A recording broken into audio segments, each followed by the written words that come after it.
What is up, Insaners, and welcome to another video of the Fantasy Premier League 2022-23 season. In this one, we'll be covering a very interesting FPL draft for Game Week 1 having 3 premium picks. Guys, make sure that you give this video a thumbs up if you like what you see today. You can also subscribe to the channel to catch up on all the preseason content. I'm pretty sure all these videos should help you start the new FPL season strongly. Now let's get into it then. Starting with the defense first, and we'll talk about the keeper. Guys, to be honest, picking up the best budget goalkeeper will be a bit difficult this season, but right now I'm favouring Brighton's Sanchez.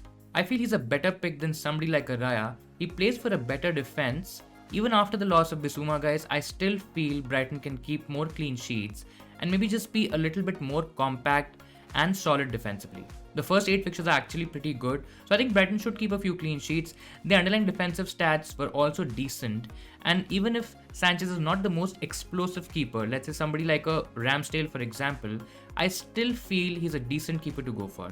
Considering he's 4.5, guys, I think he's going to provide a lot of value. Now, I have 0.5 million in the bank right now for this draft, and we can go for somebody like a Mendy also, guys.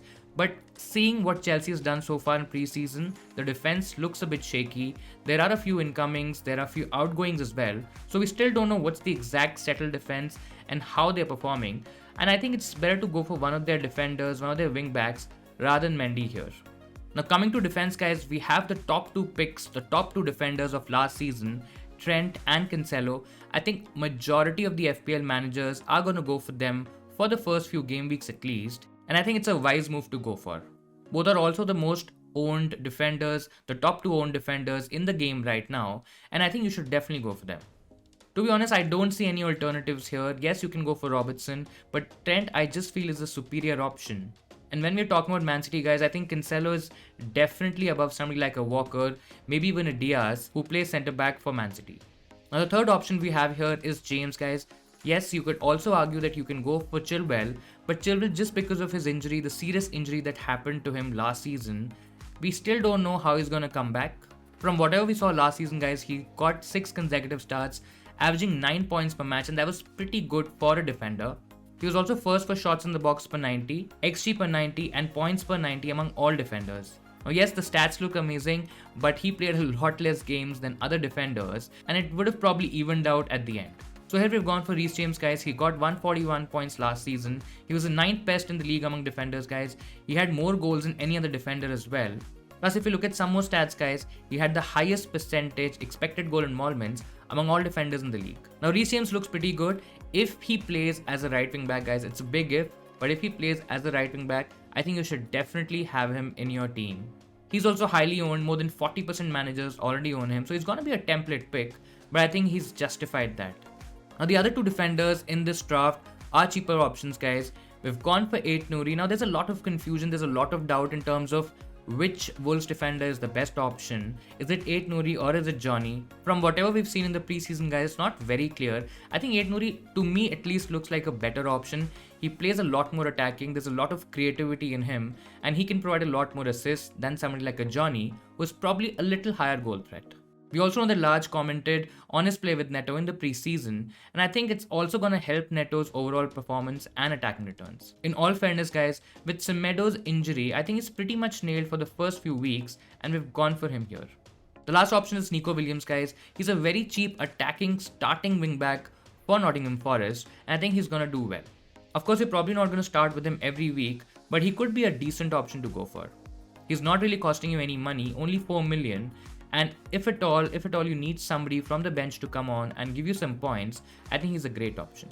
Now coming to midfield, I personally don't really like the midfield a lot here, guys. Yes, we have Salah, who's done really well across FPL seasons, across his FPL career, but I think just the balance of this midfield looks a bit odd. Salah's of course not going anywhere. He's one of the most important players in this midfield. We also have Son, guys, who was a great FPL option last season. He scored the maximum number of goals. In fact, he was tied for the most goals in the Premier League season with Salah. And I think having Salah and Son, that combination looks very strong.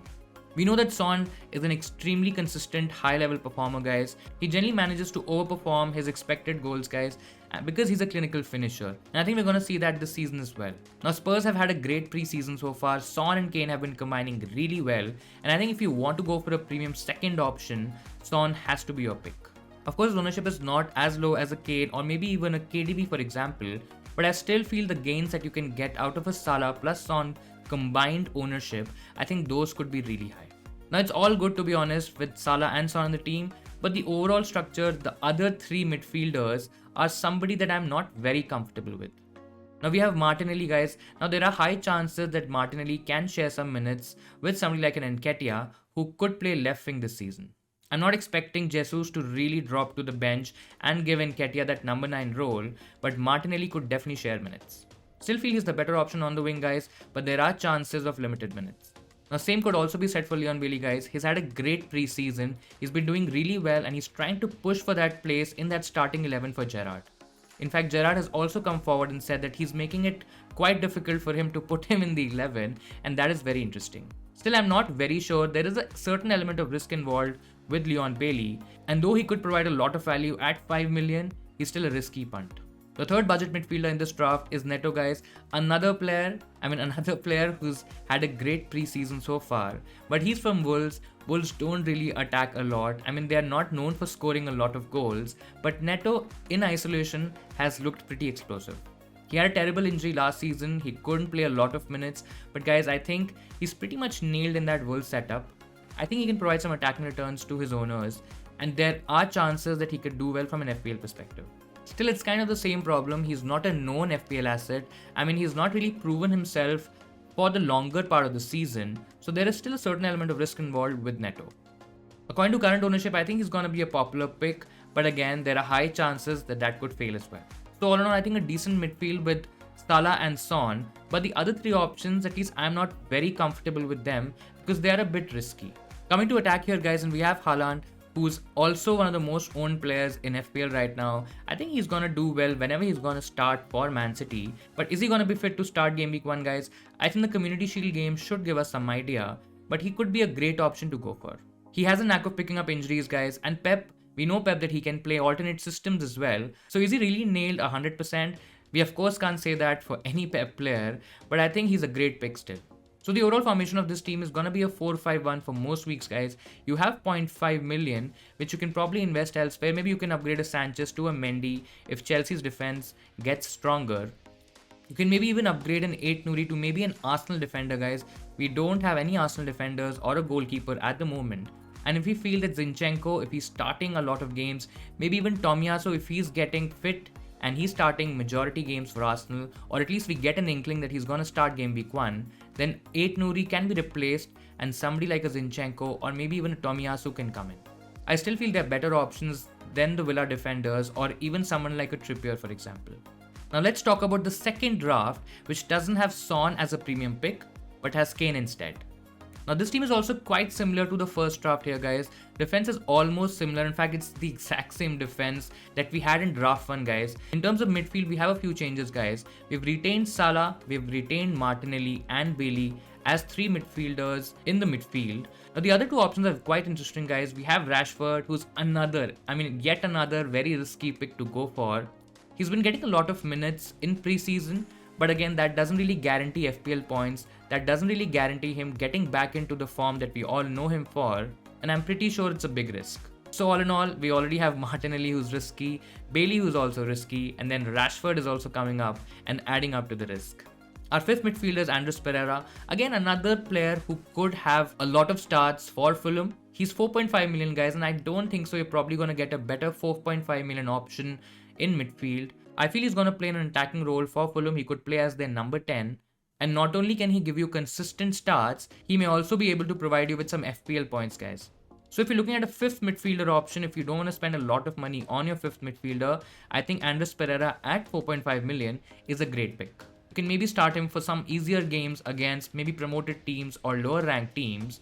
But otherwise, he could be on your bench, guys, and you're not really investing a lot of money as well.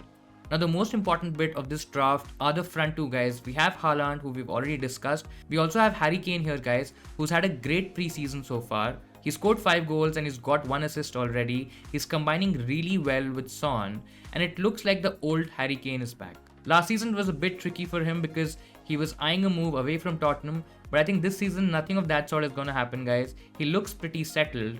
Tottenham are looking very strong in attack, and I think there's a case to be made for Harry Kane here. We know how Harry Kane plays, guys. He gets a lot of assists, he gets a lot of goals, he tends to drop deeper, he tries to assist Son as well. Their partnership is also great, and I generally feel he's going to get a lot of FPL points this season. So overall, this draft is also okay. I mean, you have 3 premiums, but it's just for me, personally for me, I think the midfield looks a bit weaker here. I mean, it's not really weak. They could be all really good options, guys, but they're all very risky. And the biggest disadvantage of both these drafts here is that we don't have an 8 million midfielder spot in both of them.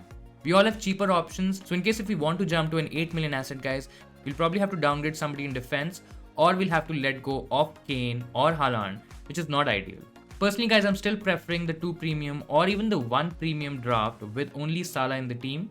What do you think about these teams? Which teams and players are you targeting and avoiding for the start? Do let me know in the comments below. That'll be all from my side for this video, guys. Do smash that like button if you enjoyed the video today. Please do subscribe to the channel as well for more preseason content. Thank you for watching, and I'll see you in Saners next time.